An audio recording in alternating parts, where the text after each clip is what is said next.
Subscribe channel Truth.id dan aktifkan lonceng notifikasi untuk mendapatkan informasi seputar live streaming dan video khotbah terbaru. Posisi tombol subscribe berada di kanan atas channel kami dan jangan lupa nyalakan loncengnya. Shalom saudara, kita percaya bahwa sebagaimana program-program wanita surgawi yang lalu hadir memberkati saudara, juga untuk episode ini. Untuk itu lebih dulu mari kita berdoa. Bapa, mohon berkat-Mu agar apa yang disampaikan anak-Mu ini benar-benar tertuang dari hati-Mu dan kami semua diberkati. Berbicaralah Bapa dalam nama Yesus Kristus. Amin. Oh Bapa, terima kasih. Saudara, tidak ada kehidupan yang lebih indah dari kehidupan seseorang yang bisa menghayati kehadiran Allah setiap saat. Ketika Tuhan Yesus berkata bahwa ada saatnya orang akan menyembah Allah dalam roh dan kebenaran, yaitu di Yohanes 4 ayat 24. Sebenarnya maksudnya bukan soal liturgi, jangan salah mengerti maksud saya. Itu bukan soal liturgi, bukan soal tata cara ibadah atau semacam ritual, seremonial orang beragama. Ketika Tuhan Yesus menunjukkan bahwa ada saat di mana orang akan menyembah Allah dalam roh dan kebenaran. Pada intinya sebenarnya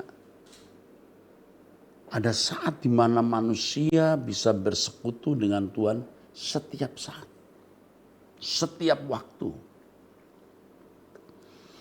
Kalau agama Yahudi atau agama samawi lainnya ada seremonial sembahyang, ya. Seperti orang Yahudi sembahyang sekian kali dalam satu hari dan mereka berkiblat ke Yerusalem. Tapi Yesus berkata, bagi umat perjanjian baru tidaklah demikian. Tetapi menyembah Allah dalam roh dan kebenaran. Ini sebuah persekutuan yang tiada henti, berkesinambungan, kontinuitas. Nah, di sini orang percaya harus bisa menghayati kehadiran Tuhan. Persembahan bagi Tuhan tidak lagi hanya sekedar nyanyian yang disertai dengan musik naik turun atau fluktuasi nada. Tidak lagi dengan tata cara ibadah atau seremonial. Tetapi saudara, dengan kehidupan yang berkenan kepada Allah. Dari apa yang dipikirkan, dari apa yang diucapkan, dari apa yang direnungkan, selalu sesuai dengan kehendak Allah. Nah, itulah sebabnya dalam firman Tuhan mengatakan, pikirkan apa yang baik, yang kudus, ya, yang berkenan kepada Allah. Di Kolose pasal 3 dikatakan, pikirkan perkara-perkara yang di atas, bukan yang di bumi. Ya. Dalam Filipi 2 ayat 5 sampai 7, firman Tuhan mengatakan, hendaklah kamu dalam hidupmu bersama menaruh pikiran dan perasaan yang terdapat juga dalam Kristus Yesus. Berarti kita harus berperasaan seperti Kristus. Ya jangankan perbuatan yang sudah kelihatan, di dalam pikiran batin, kalau luput sudah dosa. Makanya kalau orang benar-benar mau mengikut Yesus, dia akan teliti memeriksa hati dan batinnya. Ya. Kita melihat Alkitab mengajar agar kita ini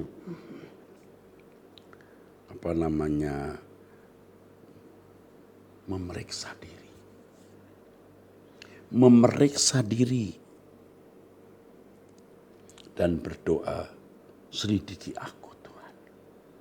Periksa diriku Tuhan. Artinya saudara, kita harus aktif dalam memeriksa pikiran dan perasaan kita. Tidak usah ngomong jorok ya, yang terdengar di telinga. Mikir jorok saja juga sudah salah. Saudara. Jangankan maki-maki orang ya, atau memukul. Membenci itu juga sudah salah. Bahkan Alkitab berkata, seorang yang membenci itu seorang yang membunuh. Dalam ukuran standar kekristenan, membunuh itu bukan hanya menghabisi nyawa, saudaraku. Membenci sudah dikategorikan membunuh. Coba, beratnya. Tetapi inilah kehendak Tuhan, saudara. Firman Tuhan mengajarkan. Ya, kamu melihat lawan jenis, kamu mengingininya, kamu berzina. Ya, tidak hanya melakukan hubungan seks di luar nikah. Melihat lawan jenis dan mengingininya. Ya, kalau dalam terjemahan lama diterjemahkan tergerak atau bergerak syahwatnya. Artinya sampai birahi. Itu zina. Nah, perlu saudara ketahui ya, kalau anak muda jatuh hati kepada lawan jenisnya, apa salah Pak? Ya, jangan sampai birahi. Ya itu tidak salah kalau tidak sampai birahi. Ya, kalau melihat lawan jenis cantik ya. Ini pria melihat wanita, cantik ya, enggak apa-apa. Lalu pendekatan ya kalau sudah waktunya boleh ya. Jangan laki-laki melihat sesama laki-laki, waduh cantik ya, nah, itu jadi salah. Keliru ya. Nah saudaraku, jadi kita harus benar di hadapan Allah. Batin kita, sikap hati kita harus benar. Tidak boleh ada sesuatu yang Tuhan tidak kehendaki.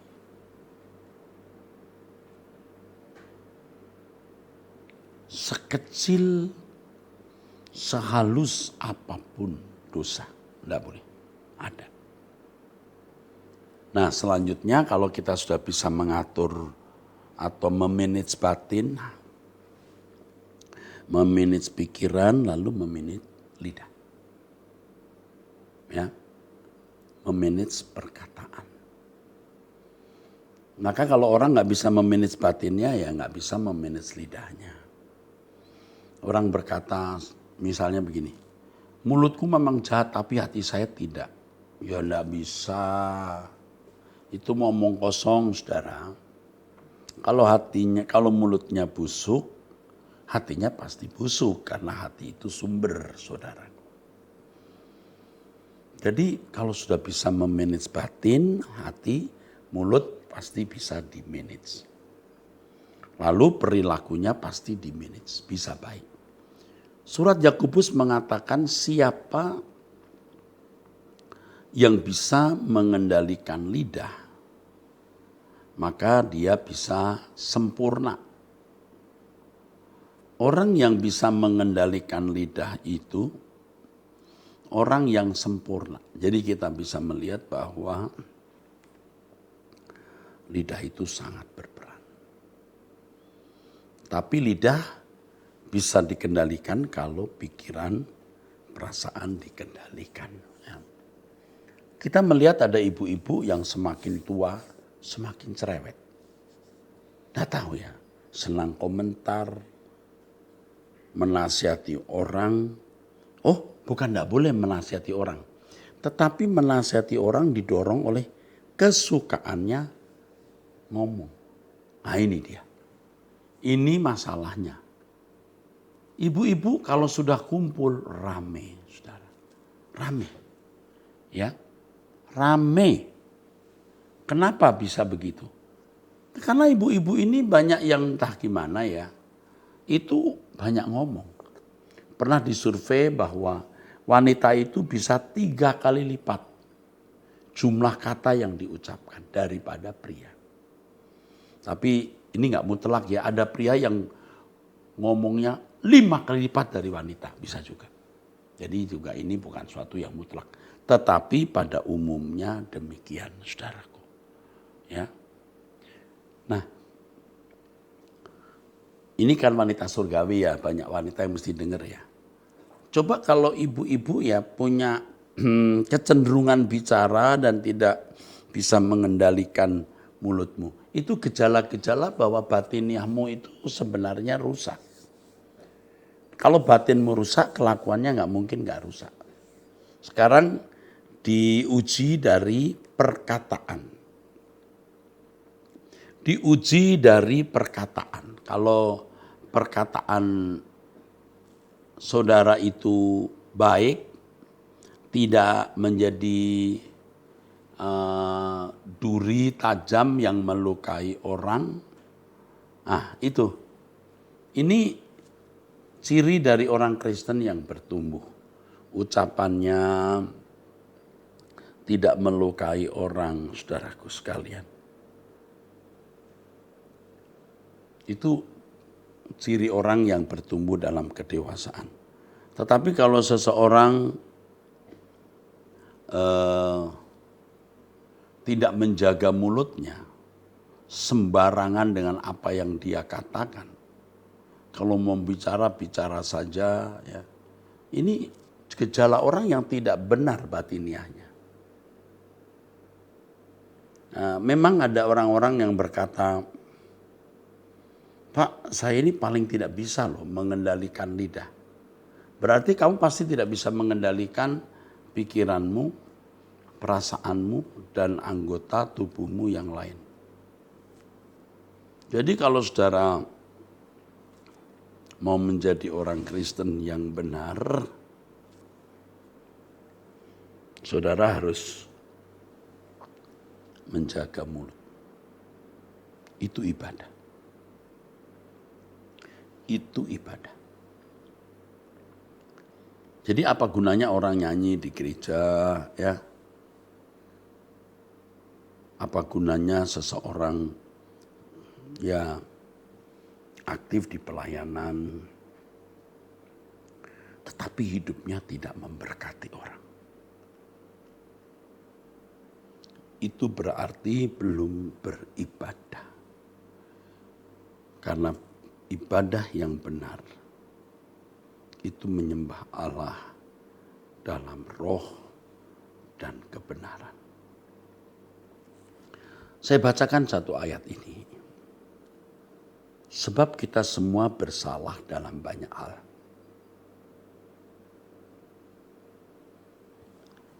Barang siapa tidak bersalah dalam perkataannya, ia adalah orang sempurna. Yang dapat juga mengendalikan seluruh tubuhnya. Jadi kalau orang bisa mengendalikan lidah,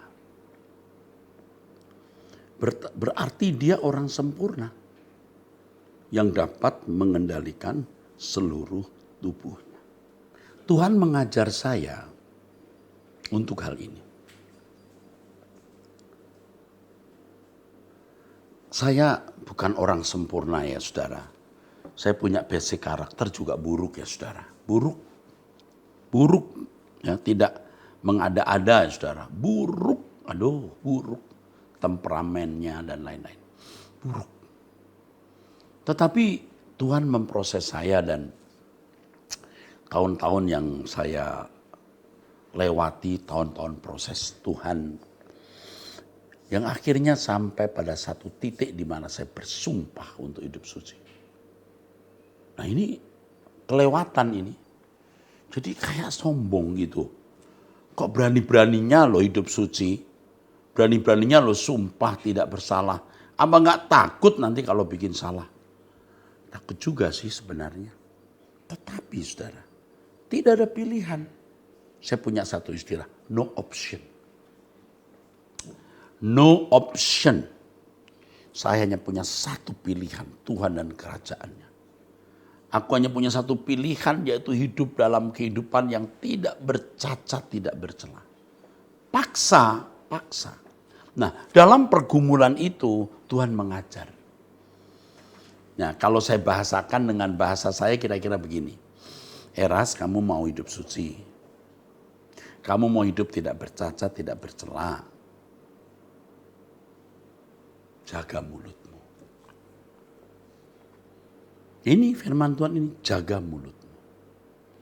Kalau kita bisa mengendalikan mulut kita karena batin perasaan kita berhasil kelola. Perilaku kita pun juga baik. Anda tahu luar biasa dampaknya. Nafsu-nafsu rendah dalam daging kita ini akan gugur atau luruh. Luruh.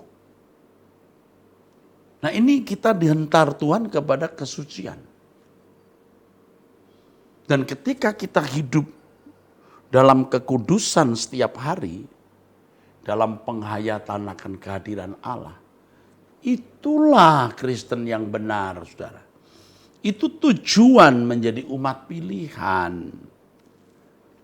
Jadi betapa naifnya kalau orang merasa sudah menjadi Kristen hanya karena ke gereja, menjadi Kristen hanya karena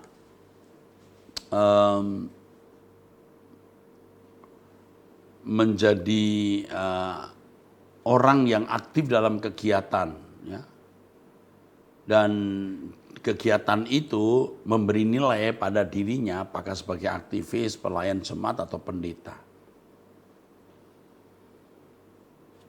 Jangan tertipu oleh konsep yang salah.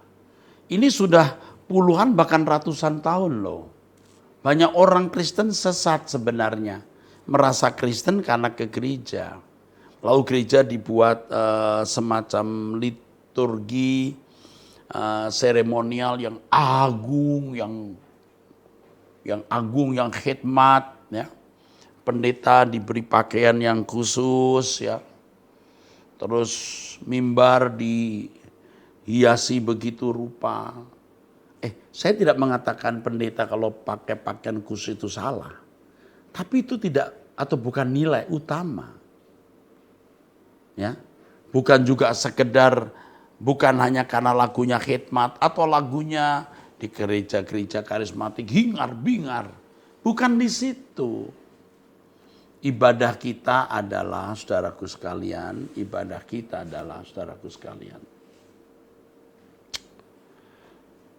kelakuan kita, perbuatan baik kita, saudara. Yang tak bercacat, tak bercela. Itu yang namanya menyembah Allah dalam roh dan kebenaran. Ayo kita renew our mind, renew my mind, renew your mind. Pembaharuan pikiran, cara berpikir yang benar. Jadi kalau Alkitab berkata berdoa tiada berkeputusan.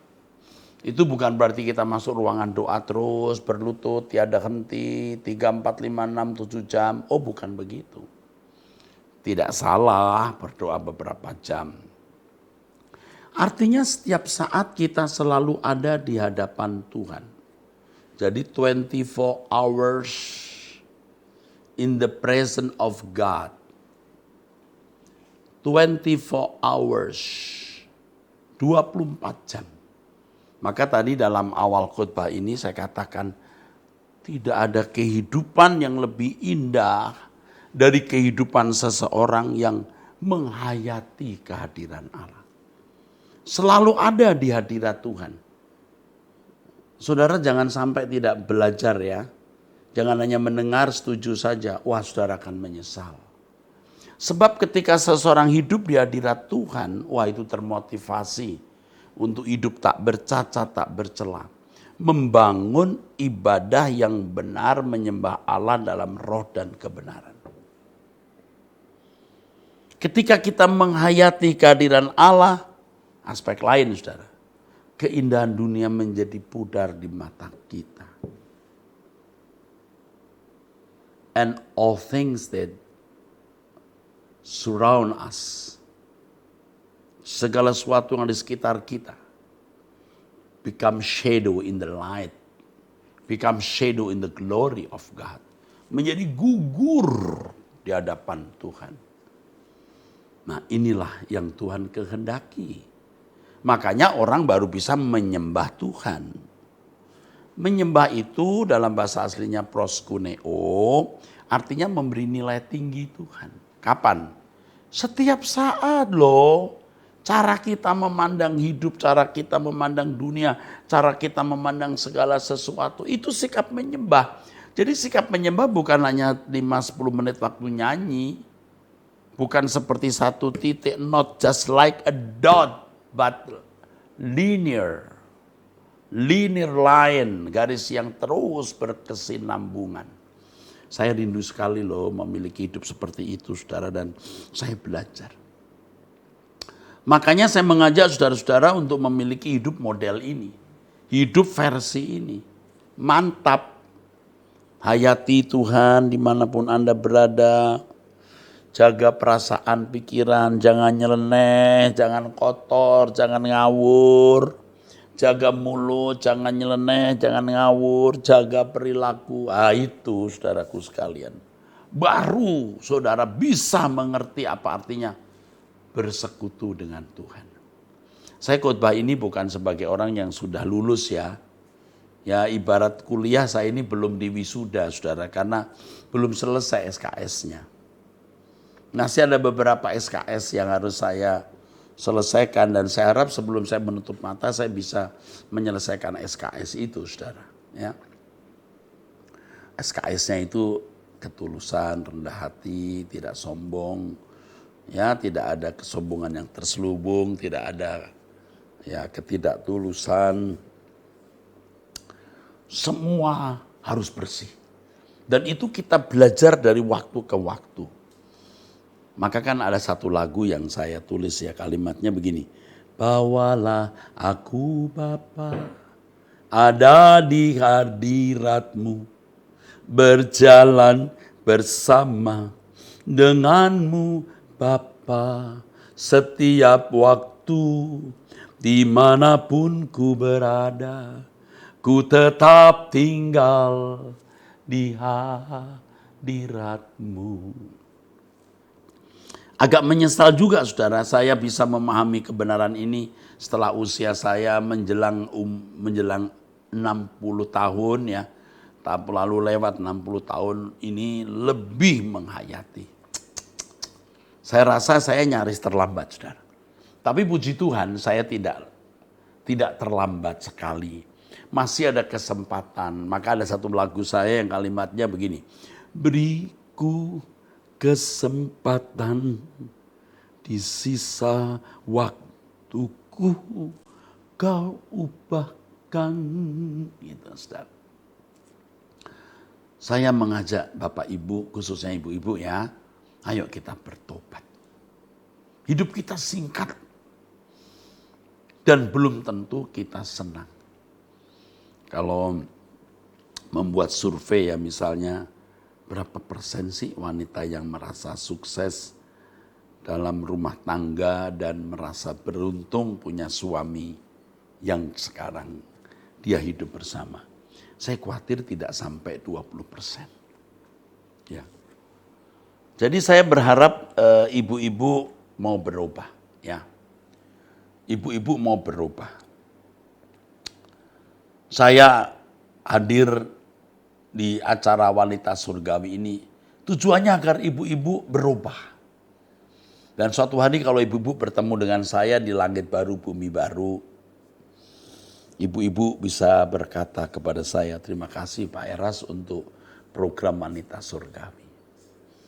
Tentu program ini bisa hadir bukan hanya karena saya, tapi ada banyak orang yang terlibat di dalamnya. Ya, ada kru yang jumlahnya cukup banyak ya, yang bekerja keras sehingga ini sampai ke hadapan Bapak Ibu saudara-saudara sekalian. Ya, doakan agar Wanita Surgawi ini bisa menjadi sungguh-sungguh program yang mengubah. Jadi bukan hanya sekedar didengar lalu tahu, tapi harus benar-benar mengubah. Ya saudara. Dan ini bukan sekedar bicara. Saya sendiri mengalami, ya. Saya sendiri mengalami betapa indahnya hidup di hadirat Allah itu. Yang membuat kita bisa menyembah Allah dalam roh dan kebenaran. Jadi ciri orang yang benar-benar hidup dalam penyembahan yang benar, dalam roh dan kebenaran, ya, selalu hidup di hadirat Allah. Yang pertama kesucian. Kesucian lahir batin, ya, tadi sudah saya jelaskan, pikiran perasaan di manage, ucapan di manage, perilaku di manage. Yang kedua, akan memiliki kepedulian terhadap orang lain. Pasti. Karena ketika orang hidup dalam kesucian, berjalan dengan Tuhan, dia mendapat impartasi dari Tuhan. Spirit Tuhan dipindahkan. Pasti dia memiliki beban terhadap sesama. Dia ingin orang lain juga mengalami apa yang dia alami. Jadi bukan sekedar membawa orang ke gereja supaya menambah jumlah anggota gereja. Oh, apalagi kalau orang itu dari non-Kristen, lebih bangga lagi. Buat apa? Orang non-Kristen yang akhirnya juga masuk Kristen, akhirnya nggak benar hidupnya. Dan saya sudah menemukan itu orang-orang non-Kristen yang hidupnya ternyata tidak benar setelah jadi Kristen. Dan dari dulu saya sudah menyaksikan itu. Orang non-Kristen jadi Kristen. Jatuhnya kalau bukan soal uang, seks. Itu. Rohnya belum beres. Dia harus dilatih oleh kebenaran firman sampai takut akan Allah dan tidak bisa berbuat dosa lagi. Nah, kita ini menjadi berkat bukan hanya orang menjadi Kristen atau anggota gereja, tetapi hidup seperti kita hidup. Kita menampilkan model prototipe kehidupan anak Allah. Makanya firman Tuhan mengatakan, pergilah jadikan semua bangsa muridku. Itu teks aslinya bukan imperatif, saudara. Itu bukan kalimat perintah imperatif, tapi kalimat partisipo. Jadi sementara kamu pergi, while you are going,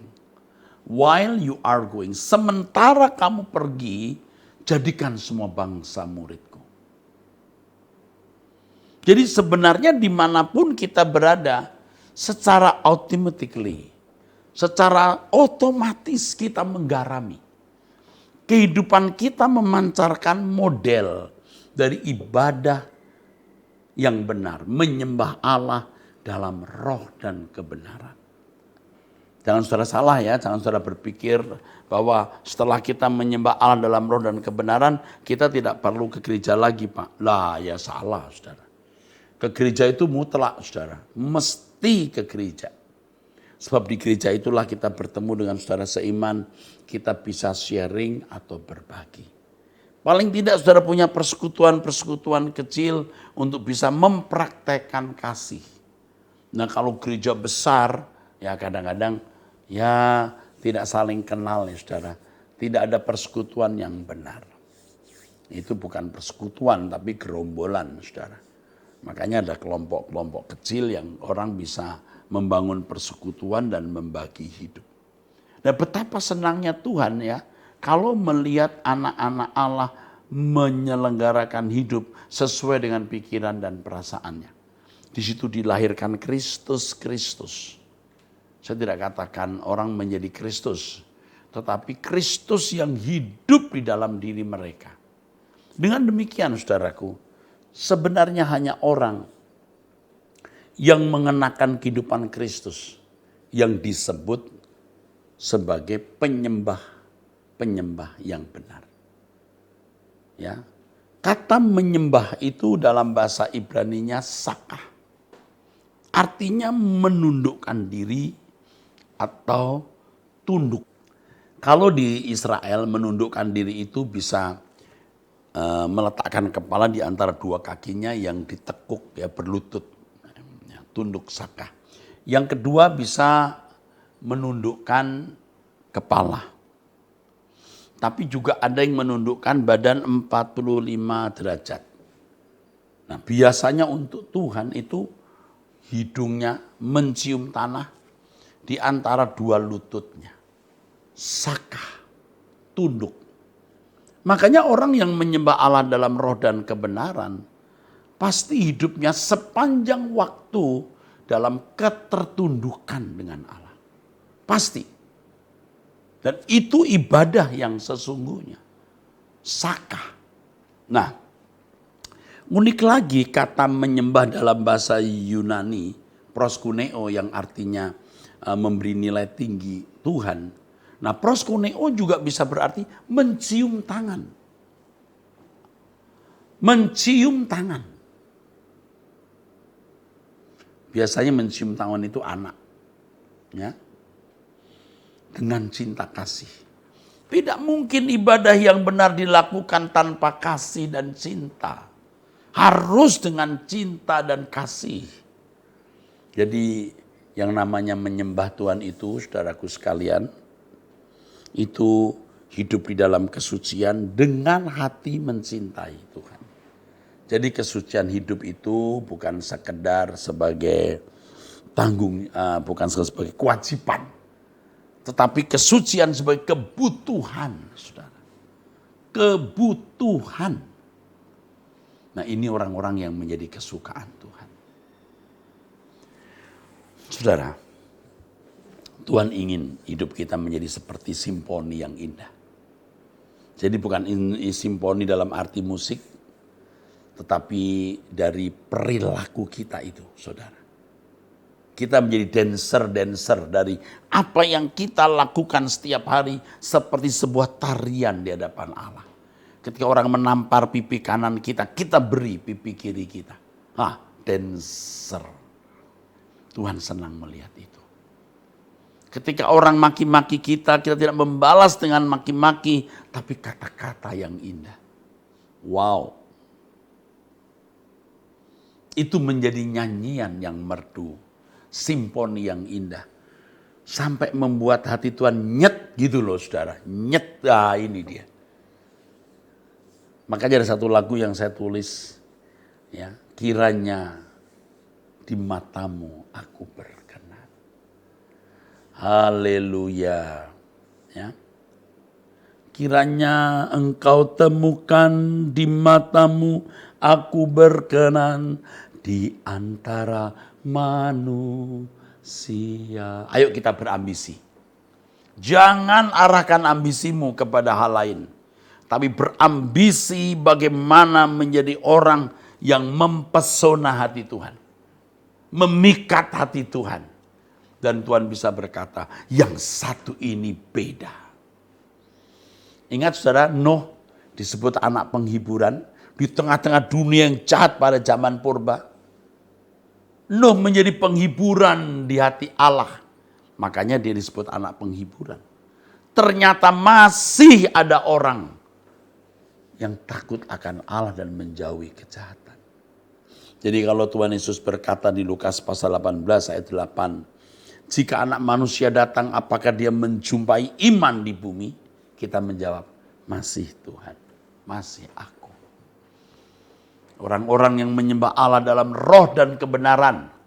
Bukan hanya bisa ke gereja mengikuti liturgi. Tapi seluruh hidupnya adalah sebuah ibadah yang tiada henti. Saudara, inilah pesan Tuhan untuk saudara-saudara. Saya senang bisa hadir di acara ini. Kiranya Tuhan memberkati.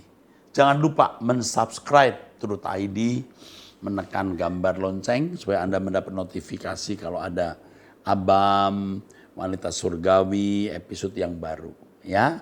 Dan jangan lupa pula doa setiap hari jam 5 pagi waktu Indonesia Barat. Dan satu lagi yang terakhir. SMAK Ekumene. Ekumene Christian High School yang menjawab kebutuhan orang tua, mempersiapkan anak-anaknya bukan hanya dengan ilmu pengetahuan, ya, tapi juga dengan karakter.